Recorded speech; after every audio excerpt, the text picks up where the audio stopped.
Good morning. It's Friday, July 24th, and you're watching World Watch News in 3.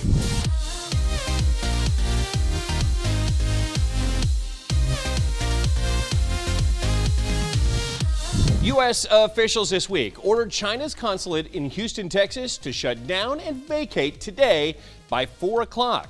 They've long suspected the consulate has had a hand in China's theft of technology and trade secrets of American companies, as well as spying.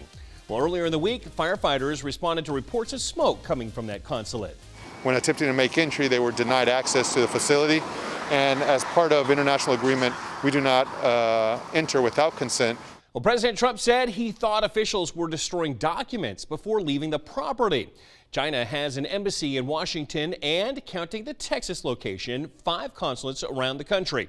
The job of the consulate is to provide government services to Chinese citizens living in the United States and to Americans who need official permission to visit China. U.S. officials say China's consulate in Texas is doing more than that. They accuse staff at the consulate of creating fake documents that allowed Chinese officials to evade airport security. They also sought to cover up contacts with American researchers. Cleanup in New York City. This is the site of Occupy City Hall, where protesters camped out for the past month. In the wee hours of Wednesday morning, hundreds of police officers cleared them out. The park is now on lockdown for several weeks, and that's how long it will take to clean up the mess. Protesters demanded and got a $1 billion cut to the New York Police Department budget. Whether or not to reopen schools, it's becoming a heated debate, and a reporter made it personal for the president this week.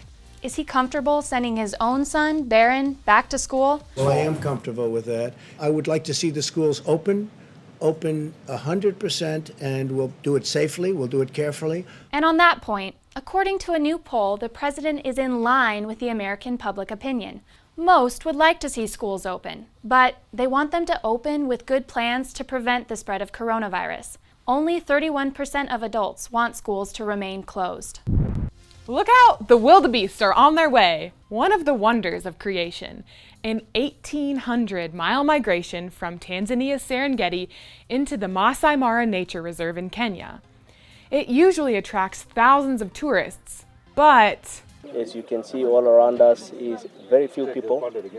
Generally, it is the locals who are witnessing this. That's because international travel is mostly shut down due to COVID-19.